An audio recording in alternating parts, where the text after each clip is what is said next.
അവിശ്വാസം എന്നത് നല്ല ഹൃദയമല്ല. അവിശ്വാസം എന്ന് പറയുന്നത് ഒരു ദുഷ്ടഹൃദയമാണ്.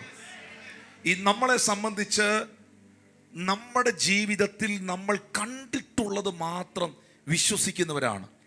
എന്നാൽ കർത്താവ് പഠിപ്പിച്ചത് ബൈബിൾ അതിനെതിരാണ്. ബൈബിൾ പറയുന്നത് കാണാതെ വിശ്വസിച്ചവർ ഭാഗ്യവാന്മാരെന്നാണ്. വലിയ ബുദ്ധിമുട്ടുള്ള കാര്യമാണ്, വലിയ ബുദ്ധിമുട്ടുള്ള കാര്യമാണ്. എന്നാൽ നമുക്കത് ഉറപ്പിക്കാൻ കഴിയണം, നമുക്കത് വിശ്വസിക്കാൻ കഴിയണം. അവൻ്റെ വസ്ത്രത്തിൻ്റെ തൊങ്കലിലെങ്കിലും തൊട്ടാൽ എനിക്ക് സൗഖ്യം വരുമെന്ന് രക്തസ്രവക്കാരി സ്ത്രീ വിശ്വസിച്ചു.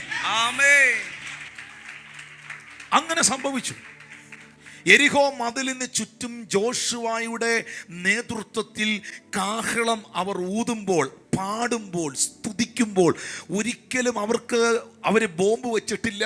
അവർ യെരിഹോ മതിൽ പൊളിക്കാനുള്ള ഒരു എക്യുപ്മെന്റ്സും കൊണ്ടുവന്നിട്ടില്ല. അവർ നോക്കിക്കൊണ്ടിരിക്കുമ്പോൾ ക്രാക്കിംഗ് സൗണ്ട് അല്ലെങ്കിൽ മതിൽ പൊളിയുന്ന, പൊട്ടുന്ന, കട്ട ഇളകുന്ന ശബ്ദമൊന്നും അവർ കേൾക്കുന്നില്ല. പക്ഷെ ഈ ചുറ്റി നടന്ന് സ്തുതിക്കുന്നവൻ വിശ്വസിക്കുന്നുണ്ട്, ഇത് താണിരിക്കും.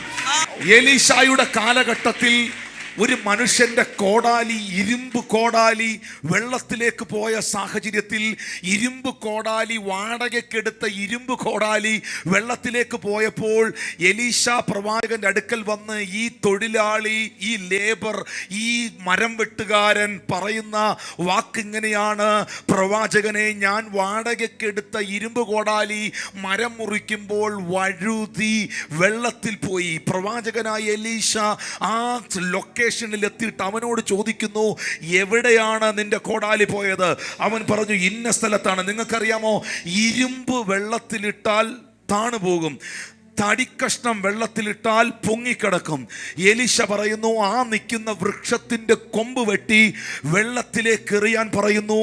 ആ മനുഷ്യൻ അതുപോലെ ചെയ്തു. വൃക്ഷത്തിൻ്റെ കൊമ്പ് വെട്ടി വെള്ളത്തിലിട്ടപ്പോൾ താണുപോയ ഇരുമ്പ് പൊങ്ങി വന്നു.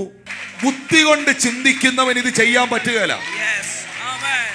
ബുദ്ധി കൊണ്ട് ചിന്തിക്കുന്നവന്, ബുദ്ധിയുടെ പ്രമാണങ്ങൾ അന്വേഷിക്കുന്നവന് ദൈവരാജ്യത്തിൽ നിന്നും ഒന്നും പ്രാപിക്കാൻ കഴിയുകയില്ല. അതുകൊണ്ടാണ് ബൈബിൾ പറയുന്നത്, വിശ്വാസം എന്നത് ആശിക്കുന്നതിന്റെ ഉറപ്പും അത് കാണാത്ത കാര്യത്തിന്റെ നിശ്ചയമാണ്. എനിക്കതിലൊരു ഉറപ്പ് വേണം. ഇത് ഫെയ്ത്തിന്റെ ആക്ഷനാണ്.